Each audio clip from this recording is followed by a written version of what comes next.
Hi, and a happy Monday evening to you. I'm Ryan Henning with Victoria Weather, and we're going to change things up today. We're going to do a forecast, but this is actually going to be a road trip forecast rather than just a single city forecast like we typically do. This forecast is going to cover the route from Chico, California to Lexington, Kentucky, so a pretty good chunk of the country. Yesterday, there was just a regular post, not the video version of it. It was a road trip forecast from Hartford, Connecticut to Chico. This only covers about the same stretch from Lincoln, Nebraska to Chico, but then the rest is a little different, albeit a little bit shorter. So we're not going to be as far north up towards the Chicago area and northern Indiana, Ohio, etc. Instead, we're going to slice through Kansas City, St. Louis, and southern Illinois to get to Lexington.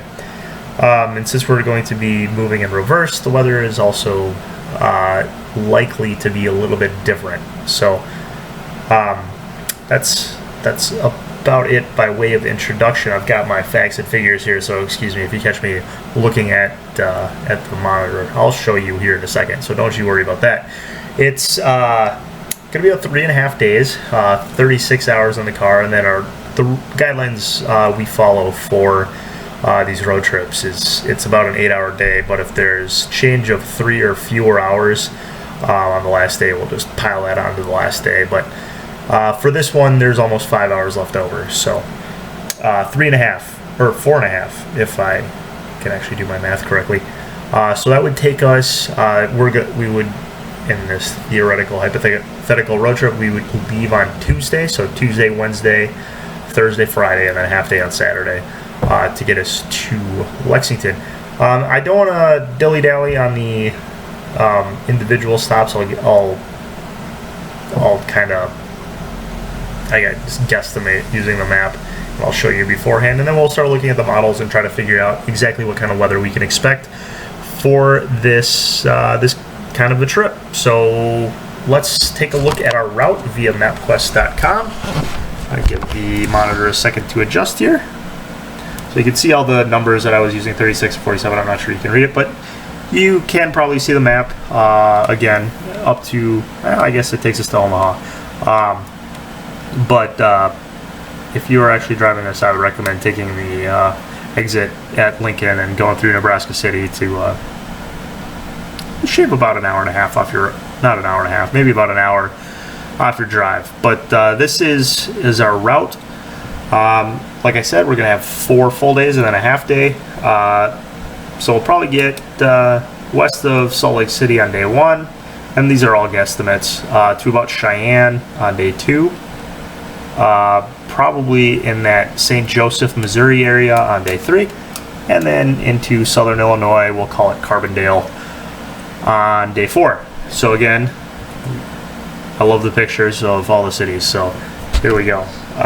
That's Chico, and we're going to Lexington, which that is a very photogenic looking picture of Lexington, Kentucky. And you know, having been to Kentucky, I do have to say that the cities there get a bad rap, in that they get lumped in with the rest of the state, which might earn their reputation a little bit. But Louisville's an excellent town, and Kentucky is home to one of the better schools in the Ohio Valley area, the University of Kentucky. I almost actually got a job there, so maybe I'm a little biased. Anyway, so let's take a look at our models, and you could kind of guess just by looking at it. That was actually well into the future, but closer to home at our current time frame. This is about what we're verifying at right now. There's not much going on out west, and like I said, we're going to just west of Salt Lake City on our first day, and there's really nothing going on.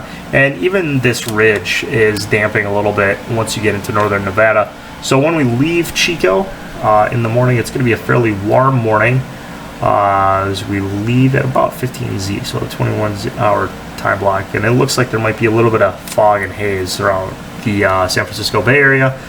But again, Chico, nothing to worry about.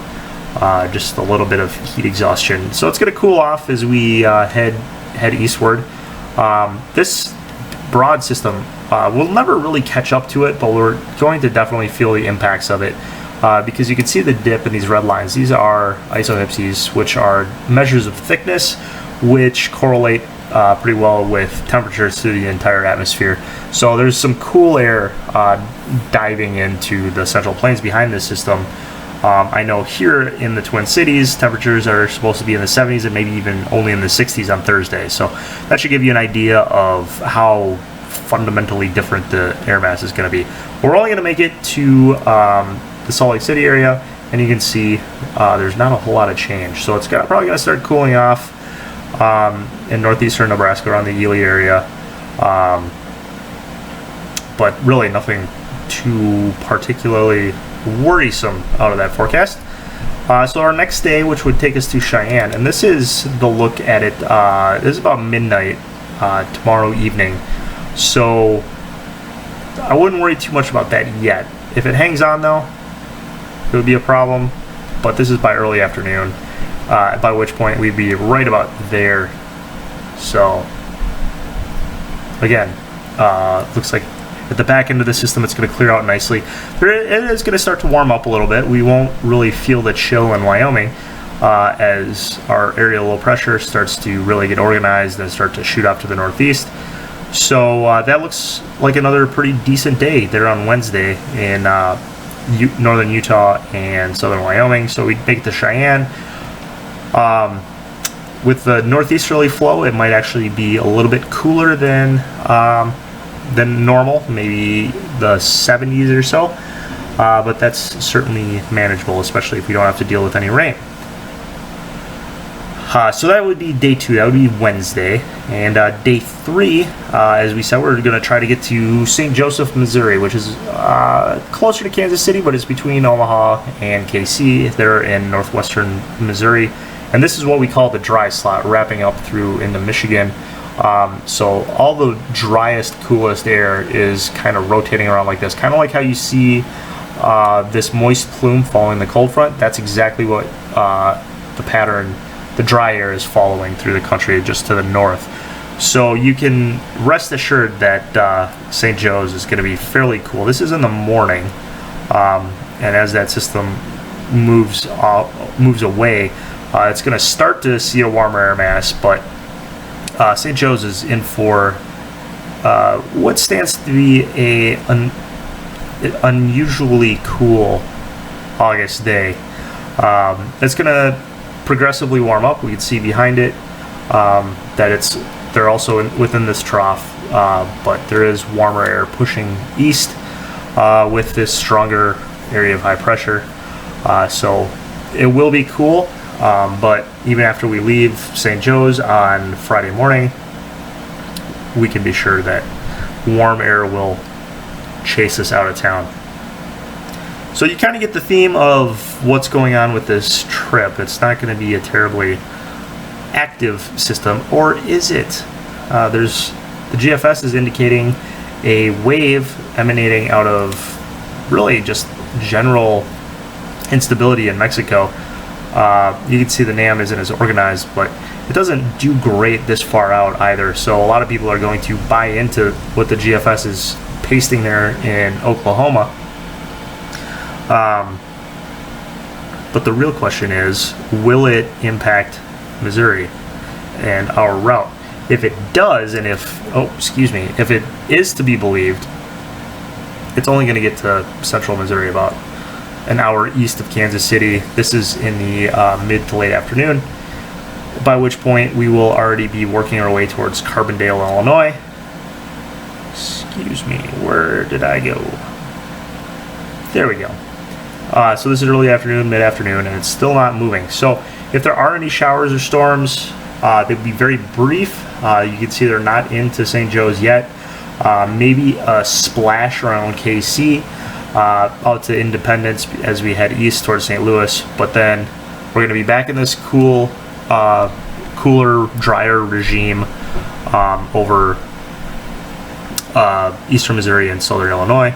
But with this ridge, we're going to start to see that fetch return behind it. So with the warmer air pushing eastward, this is kind of warm frontal. So whatever we see is just going to be in the form of showers rather than thunderstorms let alone strong thunderstorms. So even if we do see some rain, it's nothing to worry about. Pardon the rocking sensation. And then to finally finish things off, we're just going to head from Carbondale, Illinois to Lexington, and more of the same. Our next round is going to be developing in this lee trough over the Central Plains, so all the moisture off the Gulf Stream is going to be directed towards the Mississippi Valley and the plains. This is going to be in the mid-afternoon, and you can see eventually it looks like there's going to be some shower activity that wants to work its way into Kentucky, but Lexington looks like they're going to be lucky, mostly because of the Appalachians right here. So all the moisture is going to have to be redirected south through South Georgia towards Lake Arkansas before it can shoot back off to the north, which is naturally very good news for our friends in Kentucky. So the only real threat for any precip is going to be on Friday morning in the Kansas City area, and even then it's not going to be very significant. So yep, there you go, Lexington, Kentucky. It's going to be a little bit earlier in the day. Like I said, it's only going to be a half day on Saturday, so whatever driving would be done, it wouldn't be near dusk. So I hope you enjoyed that road trip. I hope anybody reading it was intrigued enough by the route forecasting. And that's, if nothing else, you got a good look at the nation's weather for the next 5 days or so. For Victoria Weather, I've got nothing else to say. I'm meteorologist Ryan Henning.